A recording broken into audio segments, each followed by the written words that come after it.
ಗೋಷ್ಠಿಯ ಅಧ್ಯಕ್ಷತೆಯನ್ನು ವಹಿಸಿದಂತಹ ನಾಡಿನ ಶ್ರೇಷ್ಠ ಕವಯಿತ್ರಿಯಾದಂತಹ ಲಲಿತಾ ಸಿದ್ದಬಸವಯ್ಯ ಅವರಿಗೆ 2 ದಿನದ ವಿಚಾರ ಸಂಕಿರಣದಲ್ಲಿ ಪಾಲ್ಗೊಳ್ಳಲಿಕ್ಕೆ ಆಗಮಿಸಿರುವಂತಹ ಎಲ್ಲ ಸಹೃದಯರು, ನಮಗೆಲ್ಲರಿಗೂ ಕೂಡ ಮಧ್ಯಾಹ್ನದ ಈ ಗೋಷ್ಠಿಗೆ ನಾನು ಸ್ವಾಗತವನ್ನು ಬಯಸ್ತೇನೆ. 21ನೇ ಶತಮಾನದ ಕನ್ನಡ ಕಾವ್ಯದ ನೆಲೆಗಳು ಮತ್ತು ತಾತ್ವಿಕತೆಯನ್ನು ನಾವು ಯೋಚನೆ ಮಾಡಬೇಕಾದ್ರೆ, ಕಳೆದ ವರ್ಷ ಸೆಪ್ಟೆಂಬರ್ನ ಈ ಅರಣ್ಯ ದಿನಾಚರಣೆಯ ಸಂದರ್ಭದ ಒಂದು ಸಣ್ಣ ಘಟನೆಯನ್ನು ರೂಪಕವಾಗಿ ನನ್ನ ಮಾತಿಗೆ ಪ್ರವೇಶಿಕೆಯಾಗಿ ನಾನು ನಿಮ್ಮ ಮುಂದೆ ಕೊಟ್ಟು ನನ್ನ ಮಾತನ್ನು ಮುಂದುವರಿಸ್ತೇನೆ. ಸೆಪ್ಟೆಂಬರ್ ತಿಂಗಳಲ್ಲಿ ನಾಗರಹೊಳೆಯಲ್ಲಿ ಒಂದು ಅರಣ್ಯ ಇಲಾಖೆಯವರು ಏರ್ಪಡಿಸಿದಂತಹ ಅರಣ್ಯ ದಿನಾಚರಣೆ, ಆ ದಿನಾಚರಣೆಗೆ ಹೋಗ್ಲಿಕ್ಕೆ ಅಂತ ಹೇಳಿ ತಯಾರಿಯನ್ನು ಮಾಡಿಕೊಂಡೆ. ನಾನು ಕೆ.ವೈ. ನಾರಾಯಣ ಸ್ವಾಮಿ ಅವರು ಬರೆದಂತಹ ಗೋವಿನ ಹಾಡಿಗೆ ಪರ್ಯಾಯವಾದಂತಹ ಒಂದು ಹುಲಿ ಹಾಡು ಅಂತ ಒಂದಿದೆ. ಬಹುಶಃ ಎಲ್ಲರೂ ಸುಮಾರು ಜನ ಅದನ್ನು ಕೇಳಿರ್ಲಿಕ್ಕೂ ಸಾಕು. ನಾನು ನಾಗರಹೊಳೆಯಲ್ಲಿ ಮಾತಾಡೋದಲ್ಲ ಅಂತ ಹೇಳಿ ಅವ್ರಿಗೆ ಫೋನ್ ಮಾಡಿಬಿಟ್ಟು ಅವ್ರ ಹತ್ರ ಕೇಳಿದೆ, ಸರ್ ನಿಮ್ಮ ಹುಲಿ ಹಾಡು ನನಗೆ ಬೇಕು ಅಂತ. ಅವರು ಯಾಕೆ ಅಂತ ನನ್ನ ಹತ್ರ ಕೇಳಿಲ್ಲ, ತಕ್ಷಣ ಅದನ್ನು ಮೇಲ್ ಮಾಡಿದ್ರು. ಅಲ್ಲಿ ನನ್ನ ಮಾತಿಗೆ ಪೂರಕವಾಗಿ ನಾನು ಕೆ.ವೈ. ನಾರಾಯಣ ಸ್ವಾಮಿ ಅವರು ಬರೆದಂತಹ ಹುಲಿ ಹಾಡನ್ನು ನಾನಲ್ಲಿ ವಾಚನ ಮಾಡಿದೆ. ಅಲ್ಲಿ ಯಾರೂ ಕವಿಗಳಿರಲಿಲ್ಲ, ಎಲ್ಲರೂ ಫಾರೆಸ್ಟ್ಗಳು, ರೇಂಜರ್ಗಳು, ಬೇರೆ ಬೇರೆ ಅಧಿಕಾರಿಗಳು, ಸರ್ಕಾರಿ ಕೆಲಸದಲ್ಲಿ ಇದ್ದವರು ಇದ್ದದ್ದು. ನನ್ನ ಮಾತನ್ನು ಅವರು ರೆಕಾರ್ಡ್ ಮಾಡ್ತಿದ್ದಾರಾ ಅಂತ ಹೇಳೋದ್ರ ಬಗ್ಗೆ ನನಗೆ ಅಷ್ಟು ನಿಗಾ ಇರಲಿಲ್ಲ. ಆದರೆ ಕಾವ್ಯವನ್ನು ನಾನು ವಾಚನ ಮಾಡ್ತಾ ಇದ್ದಾಗ ಪ್ರತಿಯೊಬ್ಬ ಫಾರೆಸ್ಟರ್, ರೇಂಜರ್, ಅಲ್ಲಿದ್ದ ಅಧಿಕಾರಿಗಳು ಅವ್ರ ಮೊಬೈಲನ್ನು ಹೀಗೆ ಇಟ್ಕೊಂಡು ನಾನು ಆ ಹುಲಿ ಹಾಡನ್ನು ಅವರು ರೆಕಾರ್ಡ್ ಮಾಡಿದ್ರು. ಆದರೆ ಒಂದು ಗೋವಿನ ಹಾಡಿಗೆ ಪರ್ಯಾಯವಾಗಿ ಸೇವ್ ಲಯನ್ ಅಂತ ಹೇಳೋದ್ರಲ್ಲಿ ಹುಲಿಯೇ ಬರೆದಂಥ ಒಂದು ನಿರೂಪಣೆ ಅದು. ಎರಡನೇದು, ಕಾವ್ಯ ಬೇರೆ ಬೇರೆ ಸಂದರ್ಭಗಳ ಅನಿವಾರ್ಯ ಅಂತ ಹೇಳೋದನ್ನ ಸಾಬೀತು ಮಾಡಿದಂಥ ಒಂದು ಸಂದರ್ಭ. ಯಾರೇ ಯಾವುದೇ ರೀತಿಯ ಹಿನ್ನೆಲೆ, ಆದರೆ 2 ಸಾಲಿನ ಕವನವನ್ನ ಹೇಳದೆ ಕೇಳದೆ ಮಾತಾಡಿದ ವಿದ್ವಾಂಸರು ಅಥವಾ ಸಮಕಾಲೀನ ಸಂದರ್ಭದ ಮಾತುಗಾರಿಕೆಯ ಒಂದು ನೆಲೆಯನ್ನು ನಾವು ನೋಡಿದರೆ, ವರ್ತಮಾನದಲ್ಲಿಯೂ ಕೂಡ ಕಾವ್ಯ ಅಂತ ಹೇಳುವಂಥದ್ದು ಬೇರೆ ಬೇರೆ ಕಾರಣಕ್ಕಾಗಿ ದೀವಿಗೆಯಾಗಿ ಬೆಳಕಾಗಿ ನಮಗೆ ಅದು ಕಾಣಿಸ್ತದೇನೋ ಅಂತ ಅನ್ನಿಸ್ತದೆ. ಕವಿಗಳನ್ನು ಯಾರೂ ಕೂಡ ನೆನಪಲ್ಲಿ ಇಟ್ಟುಕೊಳ್ಳೋದಿಲ್ಲ, ಬರೆದವರು ಮರೆತು ಹೋಗ್ಬೋದು, ಆದರೆ ಕವನ ಅವರಲ್ಲಿ ಸದಾ ನೆನಪಲ್ಲಿ ಉಳಿಯುವಂತಹ ಒಂದು ಸಂದರ್ಭವನ್ನು ನಾನು ನೋಡಿದ್ದೇನೆ, ಅನುಭವಿಸಿದ್ದೇನೆ ಕೂಡ. 21ನೇ ಶತಮಾನದ ಕನ್ನಡ ಕಾವ್ಯದ ನೆಲೆಗಟ್ಟನ್ನು ನಾನು ಮಾತಾಡೋದಕ್ಕಿಂತ ಮುಂಚೆ ಇಡೀ ನಮ್ಮ ಭಾರತೀಯ ಕಾವ್ಯ ಸಂದರ್ಭ ಅಂತ ಹೇಳುವಂಥದ್ದು ವರ್ತಮಾನದಲ್ಲಿ ಹಲವಾರು ಅಸಂಗತಗಳಿಗೆ, ಹಲವಾರು ತಲ್ಲಣಗಳಿಗೆ, ಹಲವಾರು ಹಿಂಸೆಯ, ಪಿತೃಸತ್ತೆಯ ಮೇರು ರೂಪಕಗಳಿಗೆ ಅದು ಮುಖವಾಣಿಯಾಗಿದೆ, ಸಾಕ್ಷಿಯಾಗಿದೆ. ಒಂದರ್ಥದಲ್ಲಿ ತನ್ನನ್ನು ತಾನು ಮತ್ತೆ ಮತ್ತೆ ಅನ್ವೇಷಣೆ ಮಾಡಿಕೊಳ್ಳೋದಕ್ಕೆ ಪ್ರಯತ್ನವನ್ನು ಅದು ಪಟ್ಟಿದೆ. 21ನೇ ಶತಮಾನದ ಕಾವ್ಯ ಅಂತ ಹೇಳಿ ನಾವು ಯೋಚನೆ ಮಾಡಬೇಕಾದ್ರೆ ಒಂದು 3-4 ತಲೆಮಾರಿನಲ್ಲಿ ಕವಿಗಳು ಏಕಕಾಲದಲ್ಲಿ ಬರೀತಾ ಇರುವಂಥ ಒಂದು 24 ವರ್ಷದ ಈ ಸಂದರ್ಭ ಇದು. ಇದು ಒಂದೇ ತಲೆಮಾರಿನ, 2 ತಲೆಮಾರಿನ ಒಂದು ನೆಲೆಗಟ್ಟಲ್ಲ. ಈ ಕಾವ್ಯ ಸಂದರ್ಭದಲ್ಲಿ ಕಾವ್ಯ ರಚನೆಯನ್ನು ಇಲ್ಲಿ ತೊಡಗಿಸಿಕೊಂಡಂತಹ S D Siddaramaiah, K Shivappa, H S Venkateshamurthy,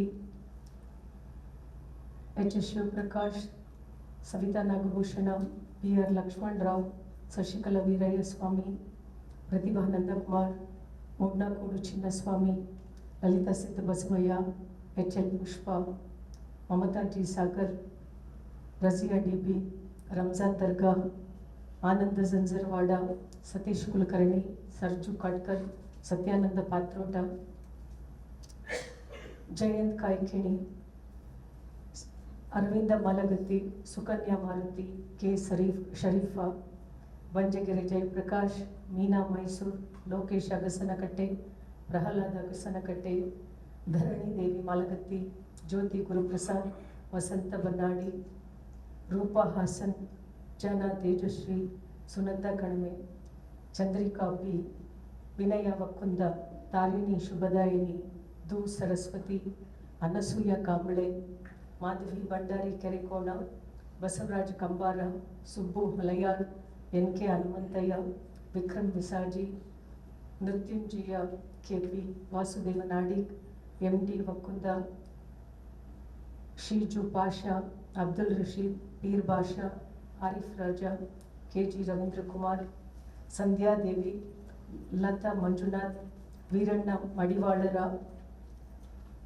ಚೇತನ ತೀರ್ಥಹಳ್ಳಿ, ಶ್ರೀದೇವಿ ಕೆರಮನೆ, ನಾಗವೇಣಿ ಮಂಚಿ, ಧನಂಜಯ ಮೇಘಸಂದ್ರ, ರಂಗನಾಥ್ ಕಂಟನಕುಂಟೆ, ಬದ್ರುದ್ದೀನ್ ಕೂಳೂರ್, ಅಕ್ಷದ ಹುಂಚನಕಟ್ಟೆ, ಬಸವರಾಜ್ ಹೃತ್ಸಾಕ್ಷಿ, ಸರಸ್ವತಿ ಗಂಗೋಳಿ, ಸುಜಾತ ಚಲವಾದಿ, ಹೇಮಾ ವೆಂಕಟ್, ಮಹಂತೇಶ್ ಪಾಟೀಲ್, ಸಾರಿಕಾ ಶೋಭಾ ವಿನಾಯಕ. ಹೀಗೆ ಈ ಪಟ್ಟಿಯನ್ನು ನಿರಂತರವಾಗಿ ನಾವು ಬೆಳೆಸೋದಕ್ಕೆ ಸಾಧ್ಯ ಇದೆ.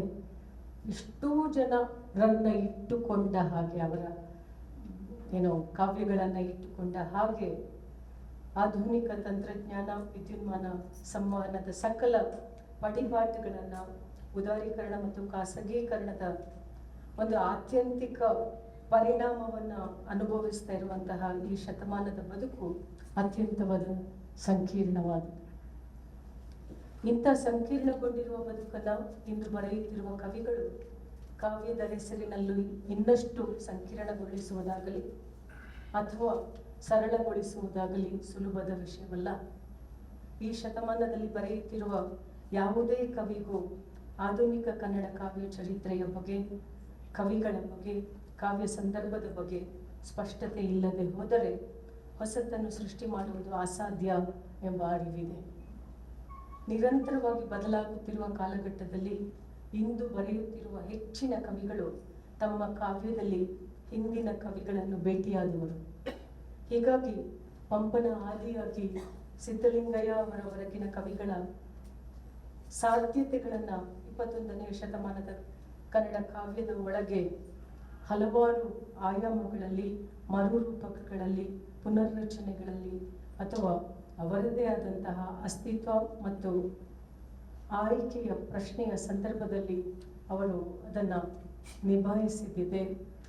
ಹಿಂದಿನ ಕವಿಗಳನ್ನು ಮತ್ತೆ ಮತ್ತೆ ದರ್ಶಿಸಿದ ಸೂಚನೆಗಳನ್ನು, ರೂಪಕಗಳನ್ನು, ಪ್ರತಿಮೆಗಳನ್ನು, ಅಲಂಕಾರಗಳನ್ನು ನಾವು ಕಾಣೋದಕ್ಕೆ ಕೂಡ ಸಾಧ್ಯ ಇದೆ. 21ನೇ ಶತಮಾನದಲ್ಲಿ ಬರೆಯುತ್ತಿರುವ ಹೆಚ್ಚಿನ ಕವಿಗಳಿಗೆ ಕಾವ್ಯವೆಂಬುದು ಒಂದು ಸಾಮಾಜಿಕ ಪ್ರಕ್ರಿಯೆ ಅಂತ ಹೇಳುವಂತಹ ನಂಬಿಕೆ ಇದೆ. ಹೀಗಾಗಿ ಈ ಶತಮಾನದ ಕಾವ್ಯ ಅಮೂರ್ತ ತತ್ವಗಳ ಗೊಂದಲದಲ್ಲಿ ಸಿಕ್ಕಿ ಬಡವಾಗಿಲ್ಲ. ಈ ಕಾಲದ ಪ್ರಕ್ಷುಬ್ಧತೆಗೆ ತೆರೆದುಕೊಂಡಿರುವ ಕವಿಗಳಿಗೆ ಮಣ್ಣು ಮತ್ತು ಮಾನವೀಯ ಸ್ಪರ್ಶಗಳು ಹಲವು ಪಾಠಗಳನ್ನು ಕಲಿಸಿವೆ. ಕವಿ ಮನಸ್ಸು, ಕನ್ನಡ ಮನಸ್ಸು, ಆಳದ ಸಂವೇದನೆ ಇವು ಕೇವಲ ಪದಗಳಲ್ಲ. ಕವಿತೆ ಎಂಬುದು ಕವಿಗಳು ಬದುಕುವ ಜಗತ್ತು ಮಾತ್ರವಲ್ಲ, ಬಹುತ್ವದ ನೆಲೆಯ ಅಂದಂದಿನ ಸಾಮುದಾಯಿಕ ಸನ್ನಿವೇಶಗಳನ್ನು ಅರ್ಥ ಮಾಡಿಕೊಳ್ಳಿಕ್ಕೆ ಕವಿತೆ ಒಂದು ಸಾಧನೆ.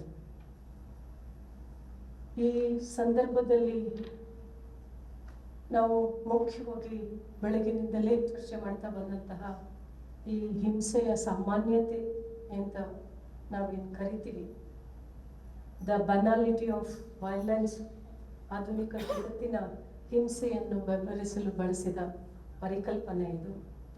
ಎನ್ನಾ ಹಾರ್ಡೆಟ್ ಅಂತ ಹೇಳುವಂತಹ ಚಿಂತಕಿ ಹಿಂಸೆಯ ಸಾಮಾನ್ಯತೆ ಅಂತ ಹೇಳಿ ಆ ಪರಿಕಲ್ಪನೆಯಲ್ಲಿ ಬಳಸ್ತಾಳೆ. ಯಾವುದೇ ಹಿಂಸೆಯನ್ನು ಎದುರಿಸಲು ಅದರ ಸಾಮಾನ್ಯತೆಯನ್ನು ಗ್ರಹಿಸುವುದು ಅಗತ್ಯ. ಒಂದು ಹಿಂಸೆ ಐ ಬನಾಲಿಟಿ ಆಫ್ ವೈಲೆನ್ಸ್ ಅಂತ ಹೇಳುವಂಥದ್ದು ಅದೊಂದು ಅಮಾನುಷವಾದಂತಹ ವಿದ್ಯಮಾನ ಅಲ್ಲ.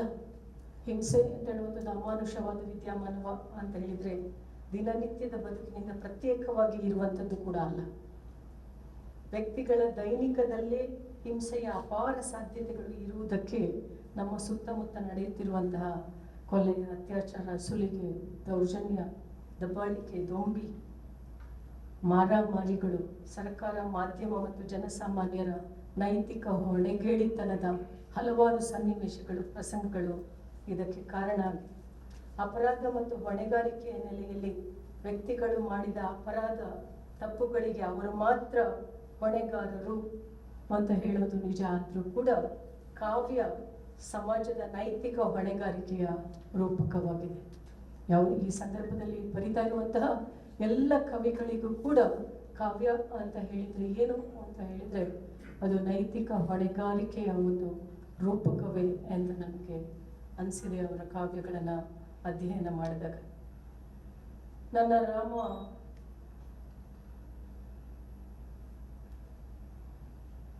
ಮೆರೆದ ಗೆಳೆತನ ಕೊಂದ ರಾಕ್ಷಸನ ಅಂತ ಹೇಳಿ ಪ್ರತಿಭಾ ನಂದಕುಮಾರ್ ಅವರ ಒಂದು ಕಾವ್ಯ.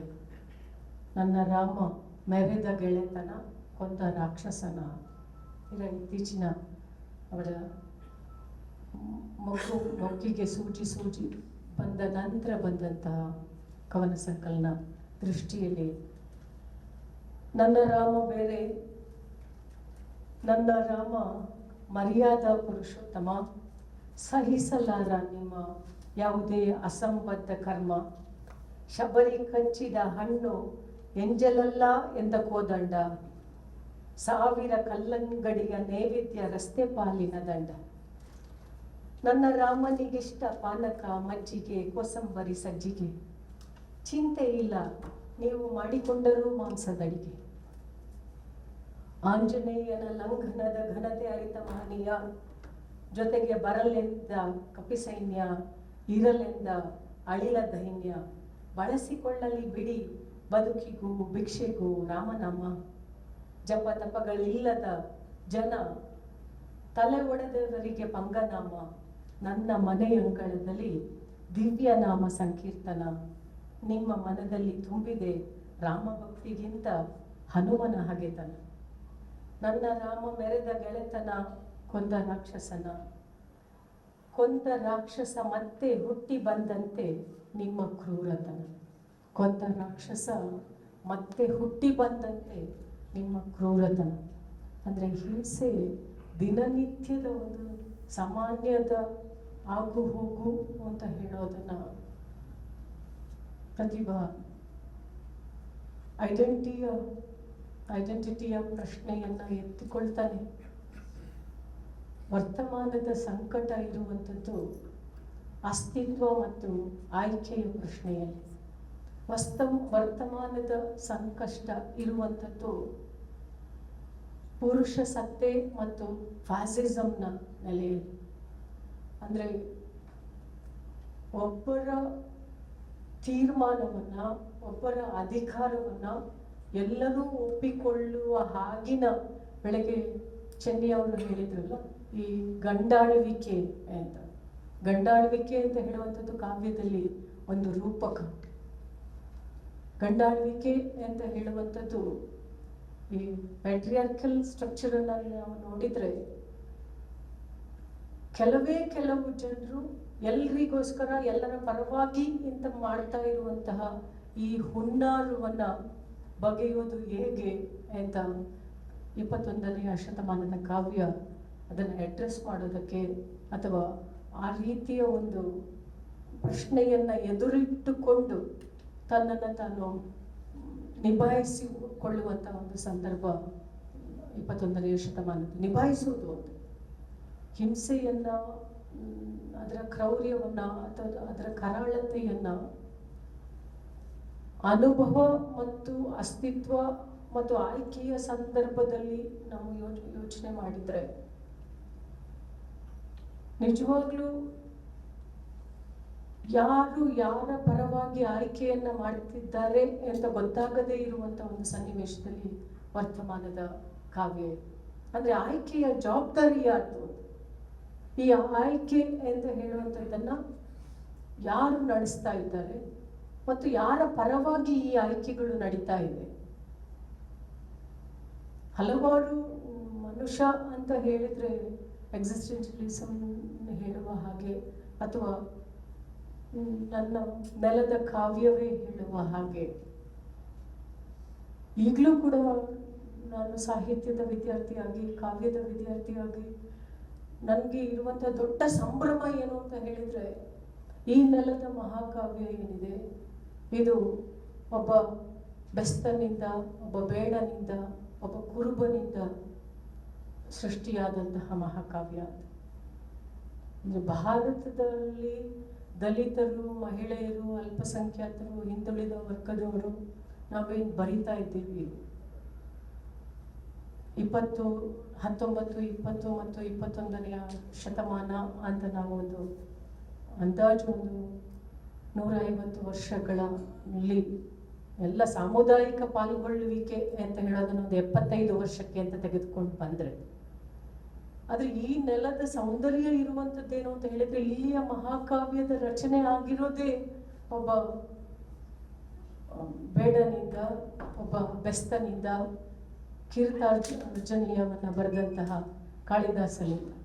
ಕಾಳಿದಾಸ ಕುರುಬ, ವ್ಯಾಸ ಬೇಡ, ವ್ಯಾಸ ಬೆಸ್ತ, ವಾಲ್ಮೀಕಿ ಬೇಡ. ನಾನು ಯಾಕೆ ಇದನ್ನ ಹೇಳಿದೆ ಅಂತ ಹೇಳಿದ್ರೆ, ಅಲ್ಲಿ ಆ ಸಂದರ್ಭದಲ್ಲಿ ಅಥವಾ ಕನ್ನಡದ ಭಾರತೀಯ ಕಾವ್ಯ ಸಂದರ್ಭದಲ್ಲಿ ಕಾಡದೇ ಇರುವಂತಹ ಕೆಲವು ಜಿಜ್ಞಾಸೆ ವರ್ತಮಾನದಲ್ಲಿ ನಮಗೆ ಕಾಡಲಿಕ್ಕೆ ಸಾಧ್ಯ ಆಗಿರುವಂಥದ್ದು ಈ ಪೇಟ್ರಿಯಾರ್ಕಲ್ ಆದಂತಹ ಸಕಲ ನಿರ್ವಚನವನ್ನು. ಇಡೀ ಸಕಲ ನಿರ್ವಚನ ಅಂತ ನಾನು ಯಾಕೆ ಹೇಳಿದೆ, ಈ ವಿಚಾರಧಾರೆ ಅಂತ ಹೇಳುವಂಥದ್ದು ಯಾರು ಮತ್ತು ಯಾರ ಪರವಾಗಿ ಅಂತ.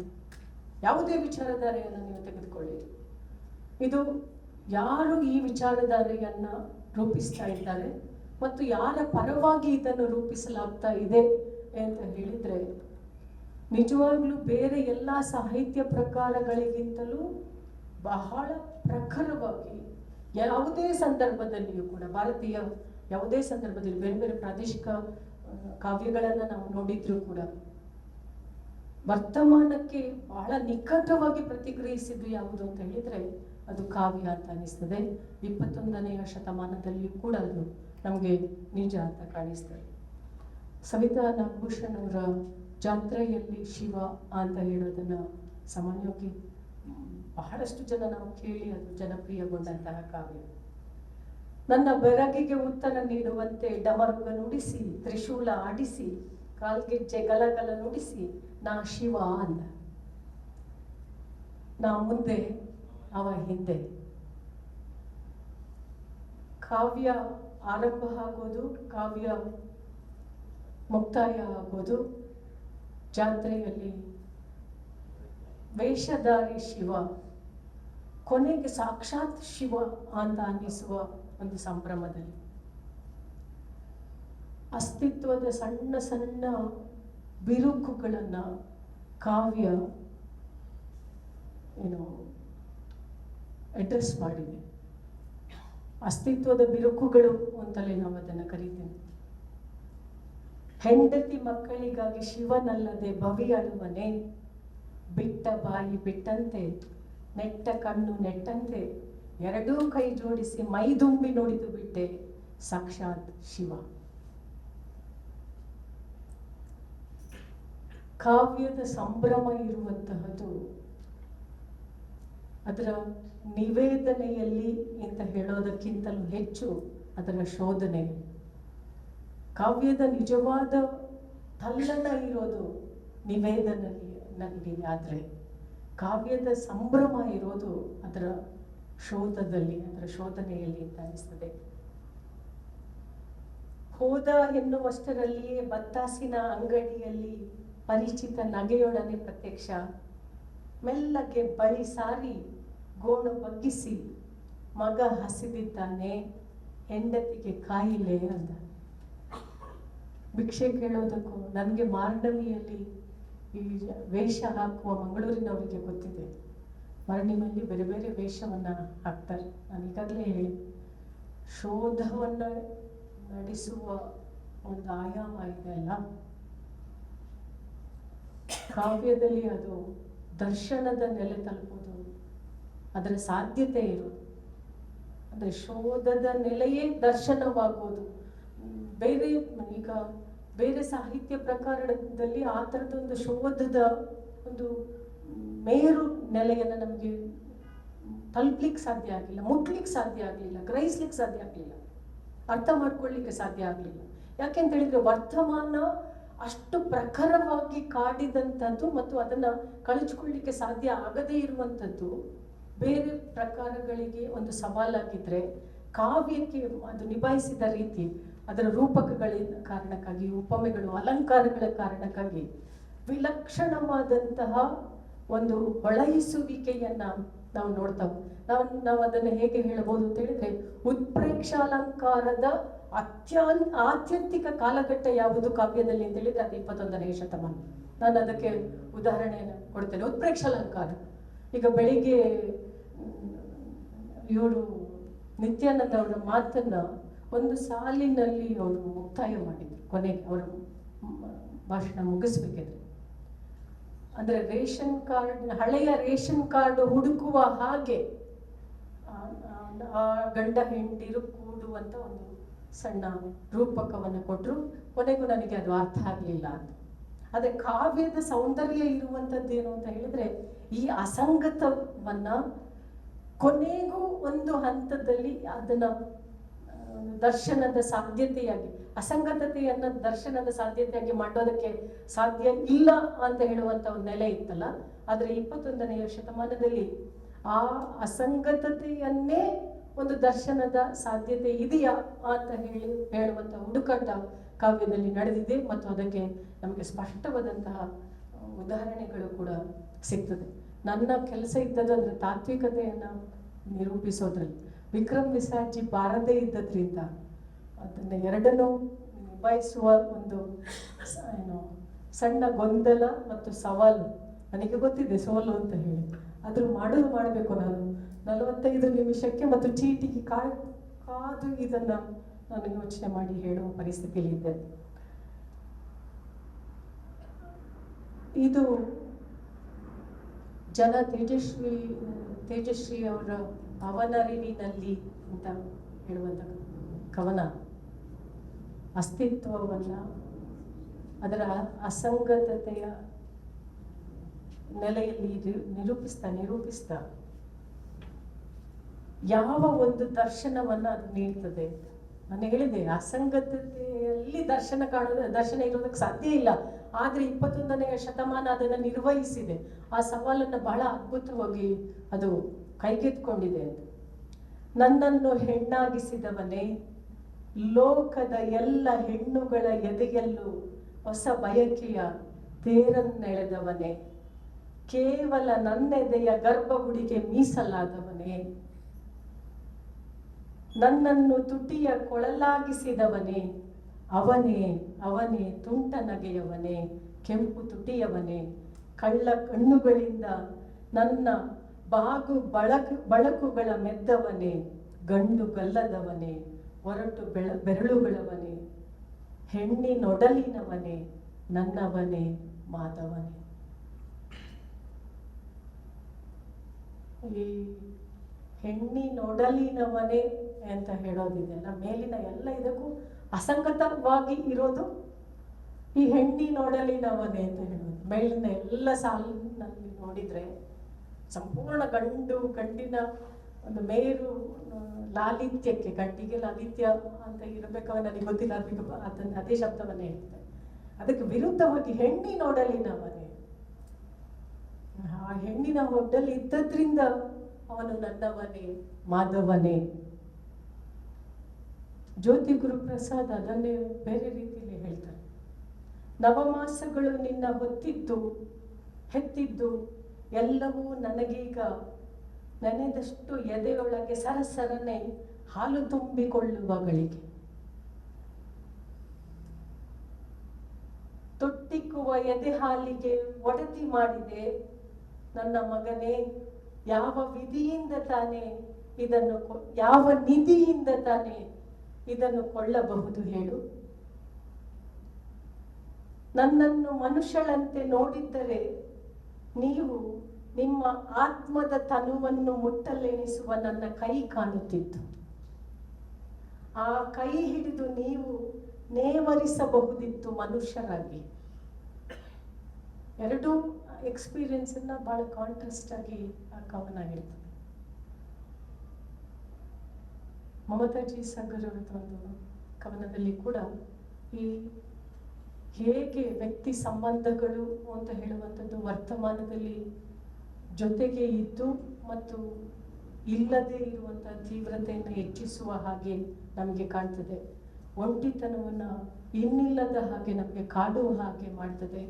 ಮತ್ತು ನಮ್ಮ ಮೇಲೆಯೂ ಕೂಡ ನಂಬಿಕೆ ಇಲ್ಲದೆ ಹಾಗೆ ವ್ಯಕ್ತಿಗಳಲ್ಲಿಯೇ ಅವರೊಳಗಿನ ನಂಬಿಕೆಗಳು ಸದಾ ಕುಸಿಯುವ ಹಾಗಿನ ಒಂದು ಸಂದರ್ಭ ಇದೆ.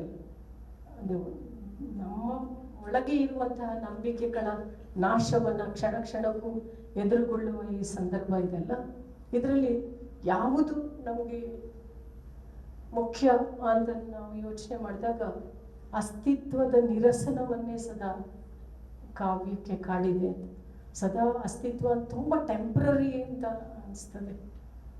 ಅಸ್ತಿತ್ವ ಅಂತ ಇರುವಿಕೆ ಅಂತ ಹೇಳುವಂಥದ್ದು ಆಗುವಿಕೆಯಾಗಲಾರದ ಒಂದು ತಲ್ಲಣವನ್ನು ನಿರಂತರವಾಗಿ ಎದುರುಗೊಂಡಂಥ ಒಂದು ಸಂದರ್ಭ. ನನಗೆ ಆಗ್ಲಿಕ್ಕೆ ಆಗೋದಿಲ್ಲ, ನಾನೇನು ಯಾವುದೋ ಮಾರ್ಫಾಸಿಸ್ ನೆಲೆ ಅಲ್ಲ, ಅದು ಆ ತಲ್ಲಣ ಅಲ್ಲ, ಆ ಇರುವಿಕೆ. ಮಿಂಚಿತ್ತು ಪುಟ್ಟ ಕಂಗಳಲ್ಲಿ ಕತೆಗೂ ನೆನಪಿಗೂ ಹೆಚ್ಚು ಅಂತರವಿಲ್ಲ. ಕತೆ ಸುಳ್ಳಿರಬಹುದು, ನೆನಪು ಸುಳ್ಳಾಗಬಹುದು. ಆ ಊರ ಅವಳು ಅಂತಿಂತವಳಲ್ಲ. ಎತ್ತಿ ಮುದ್ದಾಡುತ್ತಾಳೆ, ಹಣ್ಣು ಹಂಪಲು ಕೊಟ್ಟು ಹೊಟ್ಟೆ ತುಂಬಿಸುತ್ತಾಳೆ.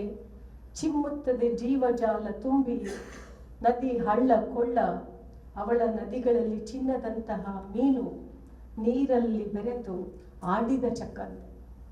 ಅವಳ ನದಿಗಳಲ್ಲಿ ಚಿನ್ನದಂತಹ ಮೀನು ನೀರಲ್ಲಿ ಬೆರೆತು ಆಡಿದ ಚಕ್ಕಂದ. ಹೊಸ ರೂಪಕಗಳು ನೀಡುವ ಅರ್ಥದ ಸಾಧ್ಯತೆಗಳಿಗೆ ಕಾವ್ಯ ಸದಾ ತನ್ನನ್ನು ತಾನು ಮುಖ ಮಾಡಿಕೊಂಡು ನಿರಂತರವಾಗಿ ಭಿನ್ನ ನಡಿಗೆಯಲ್ಲಿ, ಅದು ಮಹಿಳೆಯರಲ್ಲಿ ದಲಿತರೇ ಇರ್ಬೋದು ಅಥವಾ ಅಲ್ಪಸಂಖ್ಯಾತರೇ ಇರ್ಬೋದು. ಅವರು DB ರಜಿಯಾ ಅವರ ಒಂದು ಸಾಲು ನನಗೆ ನೆನಪಾಗ್ತದೆ. ಹೆದರುವ ಮಂದಿಯಲ್ಲ ಅಂತ. ಹೆದರುವ ಮಂದಿಯಲ್ಲ ಅರಬಿಸ್ತಾನ, ಸೂಳೆಗಾರಿಕೆ ಬ್ರೌನ್ ಶುಗರಿಗೆ ನೀಡದು ಸೌದಿ ಒಪ್ಪಿಗೆ ತಾಣ. ಹೆದರುವ ಮಂದಿಯಲ್ಲ ಅರಬಿಸ್ತಾನ, ಸೂಳೆಗಾರಿಕೆ ಬ್ರೌನ್ ಶುಗರ್ಗೆ ನೀಡದು ಸೌದಿ ಒಪ್ಪಿಗೆಯ ತಾಣ.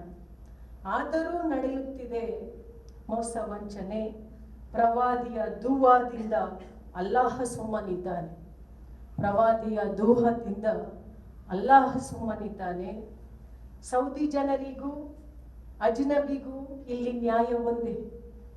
ಸೌದಿ ಜನರಿಗೂ ಅಜ್ನಬಿಗೂ ಅಪರಿಚಿತನಿಗೂ ಇಲ್ಲಿ ನ್ಯಾಯ ಒಂದೇ.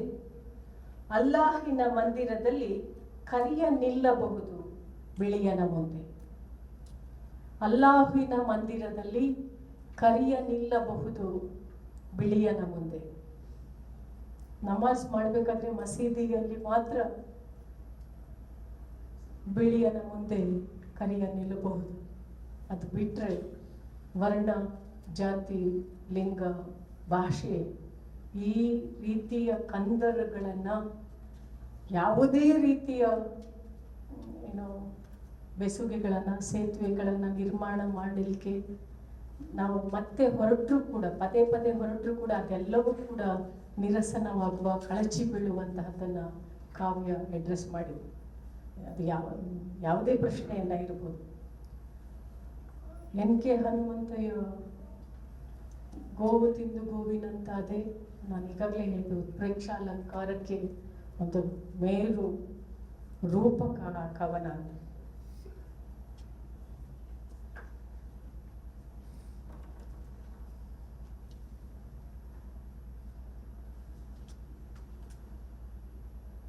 ಅದು ಮಾಂಸದಂಗಡಿಯ ನವಿಲು ಸಮಗ್ರ ಸಂಕಲನದಲ್ಲಿ, ಮತ್ತು ಈಗ ನಾವು ಬೇರೆ ಬೇರೆ ಯೂಟ್ಯೂಬರ್ಸ್ಗಳನ್ನು ನೋಡಿದರೆ ಅತಿ ಹೆಚ್ಚು ಯೂಟ್ಯೂಬರ್ಸ್ಗಳು ವಾಚಿಸಿದಂಥ ಒಂದು ಕವನ ಯಾವುದು ಅಂತ ಹೇಳಿದರೆ, ಯೂಟ್ಯೂಬಲ್ಲಿ ನೀವು ಹೋಗಿ ನೋಡಿದರೆ ಅದು NK ಹನುಮಂತಯ್ಯ ಅವರ ಗೋವು ತಿಂದು ಗೋವಿನಂತಾದೆ ಅಂತ ಹೇಳುವಂಥ ಒಂದು ಕವನ. ಅಸ್ಪರ್ಶ, ಹೌದು ನಾನು ವಿದ್ಯುತ್ತಿನ ಹಾಗೆ ನಿಮ್ಮ ತಣ್ಣನೆಯ ಸ್ಪರ್ಶಕ್ಕೆ ಸಿಕ್ಕಲಾರೆ. ಅಸ್ಪರ್ಶ, ಹೌದು ನಾನು ನಿಮ್ಮ ತಣ್ಣನೆಯ ಸ್ಪರ್ಶಕ್ಕೆ ಸಿಕ್ಕಲಾರೆ, ವಿದ್ಯುತ್ತಿನ ಹಾಗೆ. ಅಸ್ಪರ್ಶ, ಹೌದು ನಾನು ಕಡಲ ಆಳದ ಹಾಗೆ ನಿಮ್ಮ ಸುಡುಗಣ್ಣ ಸ್ಪರ್ಶಕ್ಕೆ ಸಿಕ್ಕಲಾರೆ. ಅಸ್ಪರ್ಶ, ಹೌದು ನಾನು ಮೊಲೆ ಮೂಡಿದ ನೆಲ ಜೀವ ಪ್ರೇಮದ ತೊಗಲ ಸಂಭೋಗಿಸಿ ಹುಟ್ಟುತ್ತವೆ ನನ್ನೊಳಗೆ ಕಾಡು ಕಣಿವೆ ನದಿ ಪರ್ವತಗಳು. ಅಸ್ಪೃಶ್ಯ, ಹೌದು ನಾನು ಸ್ವಾತಂತ್ರ್ಯವನ್ನು ಭೋಗಿಸುವ ನಿಮ್ಮಂಥ ಸಲಿಂಗಕಾಮಿಗಳಿಗೆ ಹೆದರಲಾರೆ. ಈ ಕವನದ ಪ್ರತಿ ಸಾಲಿನಲ್ಲಿಯೂ ಕೂಡ ನಮಗೆ ಉತ್ಪ್ರೇಕ್ಷಾ ಅಲಂಕಾರ ಅಂತ ನಾವು ಕರಿತೇವೆ, ಅದರ ಬೇರೆ ಬೇರೆ ಆಯಾಮಗಳನ್ನು ನಾವು ನೋಡ್ತಾ ಹೋಗ್ತೇವೆ. ಪಕ್ಕೆ ತಬ್ಬಿದ ಮರಿ ಕಾಯುವ ಮರದಿಂದ ಮರಕ್ಕೆ ಹಾರುವ ಕೋತಿಗೆ ಹೆದರುತ್ತೆ. ಸ್ವಾತಂತ್ರ್ಯವನ್ನು ಭೋಗಿಸುವ ನಿಮ್ಮಂಥ ಸಲಿಂಗಕಾಮಿಗಳಿಗೆ ಹೆದರಲಾರೆ, ಪಕ್ಕೆ ತಬ್ಬಿದ ಮರಿ ಕಾಯುವ ಮರದಿಂದ ಮರಕ್ಕೆ ಹಾರುವ ಕೋತಿಗೆ ಹೆದರುತ್ತೆ. ಹಣ ಹಣ್ವಸ್ತ್ರಗಳ ಕುಲುಮೆಯಾಗಿರುವ ನಿಮ್ಮ ಕಣ್ಣಿನ ಪ್ರಭೆಗೆ ಹೆದರಲಾರೆ, ನಿಮ್ಮ ನಾಳೆಗಳಿಲ್ಲದ ನಾಳೆಗೆ ಹೆದರಲಾರೆ, ನಿಮ್ಮ ಮಲ ತಿಂದು ನಿಮ್ಮ ಮನೆಯ ಕಾಯುವ ನಾಯಿಗೆ ಹೆದರುತ್ತೆ. ಗೋವು ತಿಂದು ಗೋವಿನಂತಾಗಿ ಗಿರಿಕಂದರದ ಬಯಲಿನೊಳಗೆ ಕುಣಿಯುತ್ತೇನೆ, ರೋಮ ರೋಮಗಳಲ್ಲೂ ಕೆಚ್ಚಲನ್ನು ಹೊತ್ತು ತಿರುಗುತ್ತೇನೆ, ಕಸದ ತೊಟ್ಟಿಯಲ್ಲಿ ಬಿದ್ದ ಕೂಸುಗಳಿಗೆ ಹಾಲು ಕುಡಿಸುತ್ತೇನೆ. ಅಸ್ಪೃಶ್ಯ, ಹೌದು ನಾನು ಗೋವು ತಿಂದು ಗೋವಿನಂತಾದವನು, ನೀವು ನೀಡುವ ಮೇವು ತಿಂದು ಮನುಷ್ಯನಂತಾಗಿ ಮನುಷ್ಯರನ್ನು ತಿನ್ನಲಾರೆ. ದಲಿತ ಕಾವ್ಯದ ಅಸ್ತಿತ್ವದ ಪ್ರಶ್ನೆಯನ್ನ ಬಹಳ ಶಕ್ತವಾಗಿ ನಿರೂಪಿಸಿದಂತಹ ಕವನ ಇದು. ಇದೇ ರೀತಿ ನನಗೆ ಐಡೆಂಟಿಟಿ ಕ್ರೈಸಿಸ್ ಅನ್ನ ಇದರಿಂದ ಬಿಟ್ಟು ಬೇರೆ ಇಷ್ಟು ಚೆನ್ನಾಗಿ ನಮಗೆ ಹೇಳಲಿಕ್ಕೆ ಸಾಧ್ಯನೇ ಇಲ್ಲ ಅಂತ ಹೇಳುವ ಹಾಗೆ ನಿರೂಪಿಸಿದಂತಹ ಮತ್ತೊಂದು ಕವನ ಯಾವುದು ಅಂತ ಹೇಳಿದ್ರೆ ಅದು ಪೀರು ಪಾಷಾ ಬರೆದದ್ದು, ಅಕ್ಕ ಸೀತಾ ನಿನ್ನಂತೆ ನಾನು ಕೂಡ ಶಂಕಿತ ಅಂತ. ಹೌದು ಅಕ್ಕ ಸೀತಾ, ನಿನ್ನಂತೆ ನಾನು ಶಂಕಿತ. ನಿನ್ನ ಪಾತಿವೃತ್ಯದಂತೆಯೇ ನನ್ನ ದೇಶಭಕ್ತಿ ಸಾಬೀತುಪಡಿಸುವುದಾದರೂ ಹೇಗೆ ಹೇಳು ಶೀಲಾ? ಯಾವ ಸಾಕ್ಷಿಗಳನ್ನು ತರುವುದು ಎಲ್ಲಿಂದ? ನಮ್ಮ ಮನೆಯಲ್ಲಿಯೇ ನಾವು ನಿರಾಶ್ರಿತರು, ತುಂಬಿದ ನಾಡೊಳಗೆ ಪರಕೀಯರು. ಅಕ್ಕ ಸೀತಾ, ನಮ್ಮ ನೆತ್ತರಿನಿಂದ ಅವರು ನೆಮ್ಮದಿಯನ್ನು ಕಿತ್ತುಕೊಂಡಿದ್ದಾರೆ, ಅಪವಾದದ ಅಸ್ತ್ರದಿಂದ ಹೃದಯ ಗಾಯಗೊಳಿಸಿದ್ದಾರೆ. ಅಕ್ಕ ಸೀತಾ, ಶಂಕೆಯ ಸಾಮ್ರಾಜ್ಯದಲ್ಲಿ ಬೇಹುಗಾರರದೇ ಮೇಲುಗೈ. ನಿನ್ನನ್ನು ಕಾಡಿಗಟ್ಟಿದ ಗೂಢಾಚಾರರೇ ನನ್ನ ಕನಸುಗಳನ್ನು ಬೆಂಬತ್ತಿದ್ದಾರೆ. ನಿನ್ನನ್ನು ಕಾಡಿಗಟ್ಟಿದ ಗೂಢಾಚಾರರೇ ನನ್ನ ಕನಸುಗಳನ್ನು ಬೆಂಬತ್ತಿದ್ದಾರೆ. ರಾಮರಾಜ್ಯದ ರಾಜ್ಯ ಧರ್ಮ ನಮ್ಮನ್ನು ನಡು ಬೀದಿಯಲ್ಲಿರಿಸಿದೆ. ಕಳಂಕದ ಕಿರೀಟ ತೊಡಿಸಿ ನಮ್ಮನ್ನು ಗಡಿದಾಟಿಸಲಾಗುತ್ತಿದೆ. ಅಕ್ಕ ಸೀತಾ, ಈ ನರಕ ರಾಜ್ಯದ ಕುದುರೆ ಕಟ್ಟಲು ಯಾರನ್ನು ಕಾಯುವುದು? ನಿನ್ನ ನೋವು ನನಗಲ್ಲದೆ ಇನ್ನಾರಿಗೆ ಅರ್ಥವಾದಿತು? ನನ್ನ ನೋವು ನಿನಗಲ್ಲದೆ ಇನ್ನಾರ ಬಳಿ ಹೇಳಲಾದಿತು? ಅಕ್ಕ ಸೀತಾ, ನಾವು ಈ ನೆಲದ ಮಕ್ಕಳು ಪರೀಕ್ಷೆ ಎಂಬ ಬೆಂಕಿಯಲ್ಲಿ ಬೇಯಬೇಕು. ಬೆನ್ನಿಗೆ ಬಾಣ ಬಿಡುವ ಕ್ರೌರ್ಯವೇಕೆ ನಮ್ಮನ್ನಾಳಬೇಕು? ಅಕ್ಕ, ನೀ ಬಿಟ್ಟು ಹೋದ ಕೆಲಸ ಇನ್ನೂ ಬಾಕಿ ಇದೆ. ಕಾಲವೇ ಎದ್ದೇಳು. ನಮ್ಮ ಅಕ್ಕ ತಂಗಿಯರ ಸೀತೆಯಾಗಿಸಬೇಡ. ನಮ್ಮನ್ನು ಕಳಂಕದ ಬೆಂಕಿಯಲ್ಲಿ ಬೇಯಿಸಬೇಡ. ಕಾಲವೇ ಎದ್ದೇಳು. ನಮ್ಮ ಅಕ್ಕ ತಂಗಿಯರನ್ನು ಸೀತೆಯಾಗಿಸಬೇಡ. ನಮ್ಮನ್ನು ಕಳಂಕದ ಬೆಂಕಿಯಲ್ಲಿ ಬೇಯಿಸಬೇಡ. ಈ ಕವನಗಳು ಈ ಶತಮಾನದ ಬೇರೆ ಬೇರೆ ಒಂದು ತಲ್ಲಣಗಳ ನಿರ್ವಚನಗಳಾಗಿ ನಾವು ನೋಡದಿದ್ರೂ ಕೂಡ ಕಾವ್ಯ ತನ್ನೆದುರು ಇರುವಂತಹ ರಾಜಕೀಯ ಮತ್ತು ಸಾಮಾಜಿಕ ವ್ಯವಸ್ಥೆಯ ಒಳಗೆ ಬರೆಯುತ್ತಿರುವ ಶೂದ್ರರು, ದಲಿತರು, ಮಹಿಳೆಯರು, ಅಲ್ಪಸಂಖ್ಯಾತ ಸಮುದಾಯಗಳು ತಮ್ಮ ಕಾವ್ಯದ ಒಳಗೆ ಸಭ್ಯ ಸಮಾಜದ ಎಲ್ಲ ಮೌಲ್ಯಗಳ ಹೊಸ ನಿರೂಪಣೆಗಳನ್ನು ಬಯಸುತ್ತವೆ ಎಂಬುದನ್ನು ಪ್ರತಿಪಾದಿಸಿದೆ. ಸಮಕಾಲೀನ ಕಾವ್ಯಕ್ಕೆ ಉನ್ನತವಾದ ನೈತಿಕ ನೆಲೆಗಟ್ಟಿನ ಮೇಲೆ ನಿಂತು ಮಾತಾಡುತ್ತಿದ್ದೇನೆ ಎನ್ನುವ ನಂಬಿಕೆ ಇದೆ. ಹೀಗಾಗಿ ಹಿಂಸೆ, ಅನ್ಯಾಯ, ಎಲ್ಲ ಬಗೆಯ ಶೋಷಣೆಯ ವಿರುದ್ಧವಾಗಿ ಕಾವ್ಯ ಕಾಣುತ್ತಿದೆ. ಹಾಗೆ ನೋಡಿದರೆ 21ನೇ ಶತಮಾನದ ಕಾವ್ಯವು ಒಂದು ಸುದೀರ್ಘ ರಾಜಕೀಯ ಸಾಮಾಜಿಕ ವಾಗ್ವಾದವಾಗಿ ಮಾರ್ಪಾಡುಗೊಂಡಿರುವುದನ್ನು ನಾವು ಗುರುತಿಸೋದಕ್ಕೆ ಸಾಧ್ಯ ಇದೆ. ದಲಿತರ, ಮಹಿಳೆಯರ, ಮುಸ್ಲಿಮರ ಅಥವಾ ಶೂದ್ರರ ಕಾವ್ಯವನ್ನು ಸೂಕ್ಷ್ಮವಾಗಿ ಅಧ್ಯಯನ ನಡೆಸಿದವರಿಗೆ ಈ ವಾಗ್ವಾದ ಏನಿದೆ, ಜಾತಿ, ಲಿಂಗ, ವರ್ಗ, ವರ್ಣ, ಭಾಷೆ, ಪರಿಸರ ಸಂಬಂಧಿ ಅನೇಕ ವಿಚಾರಧಾರೆಗಳನ್ನು ಪ್ರಜಾಪ್ರಭುತ್ವ ಮತ್ತು ಅದರ ಎಲ್ಲ ಹಿಂಸೆಗೆ ಕಾವ್ಯ ಉತ್ತರ ಅಂತ ಹೇಳುವ ಹಾಗೆ ಎದುರು ನಿಂತಿದೆ. ಕಾವ್ಯದ ಒಳಗಿನ ಕನ್ನಡಿಗರು ಎಂಬ ಸಮುದಾಯ ಒಂದು ಕೊದ್ದಿ ಹೆಸರಾಗಿ ನಮಗೆ ಕಾಣಿಸ್ತದೆ. ಇದರಿಂದಾಗಿ ಸಾರ್ವಜನಿಕ ಸಂಗತಿಗಳನ್ನೆಲ್ಲ ಸ್ವಂತದ್ದು ಅಂತ ಹೇಳಿ ಹಂಚಿಕೊಂಡ ಎಲ್ಲ ಕಾಲದ ಗುಣ ಏನಿದೆ ಅದು ಕಾವ್ಯದಲ್ಲಿ ಈ ಕಾಲದಲ್ಲಿಯೂ ಸಹ ಇದೆ. ಕವಿಗಳಲ್ಲಿ ಕಾಣುವ ಪ್ರತಿಭಟನೆ ಮೂಲತಃ ನೈತಿಕ ಬಂಡವಾಳಶಾಹಿ ಪ್ರಭುತ್ವದ ಹಿಂಸೆಗೆ ವಿರುದ್ಧವಾದ ಐಡೆಂಟಿಟಿಯಾಗಿ ಕಾವ್ಯ ಇದೆಯಾದರೂ ಕೂಡ ಪ್ರಜಾಪ್ರಭುತ್ವದ ಬಗ್ಗೆ ನಂಬಿಕೆ ಇರುವ ಮತ್ತು ನಂಬದೇ ಇರುವಂತಹ ತೊಳಲಾಟವನ್ನು ನಾವು ಕಾಣೋದಕ್ಕೆ ಸಾಧ್ಯ ಇದೆ. 21ನೇ ಶತಮಾನದ ಕನ್ನಡ ಕಾವ್ಯದ ತಾತ್ವಿಕತೆಯನ್ನು ಕಟ್ಟುವ ಸಂದರ್ಭದಲ್ಲಿ ಒಂದು ಅಂಶವನ್ನು ನಾವು ಸ್ಪಷ್ಟಪಡಿಸಿಕೊಳ್ಬೇಕು.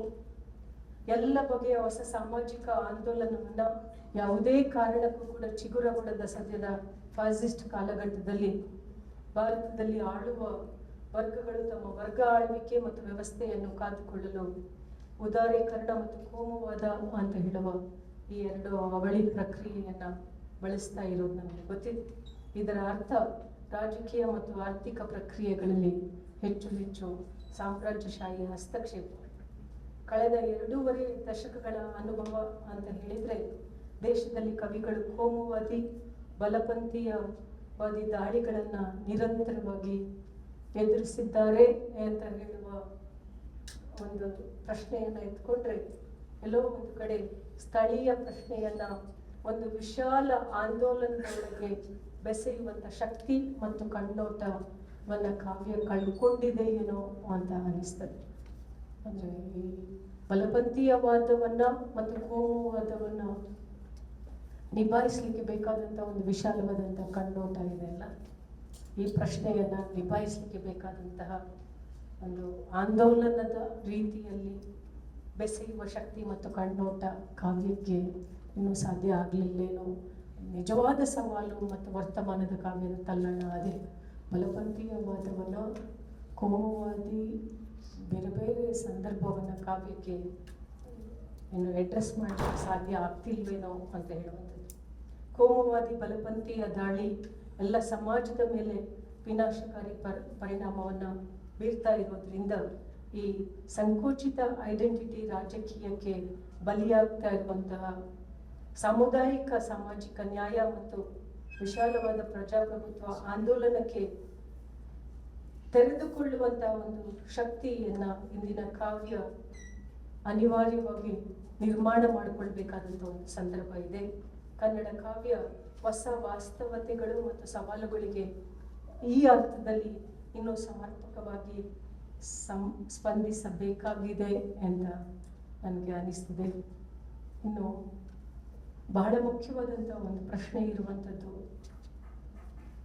ನಿಸರ್ಗವನ್ನು, ಪ್ರಕೃತಿಯನ್ನು ಕನ್ನಡ ಕಾವ್ಯ ಅಡ್ರೆಸ್ ಮಾಡೋದನ್ನು ಮರ್ತಿದೆ ಏನು ಅಂತ ಹೇಳುವಂಥದ್ದು. ಎಲ್ಲೋ ಎಕ್ಸೆಪ್ಷನಲ್ ಅಂತ ಹೇಳುವಂಥ ಲಲಿತ ಸಿದ್ದಬಸವಯ್ಯ ಅಂತ ಕವಿಗಳು ನಮಗೆ ಸಿಗ್ಬೋದು.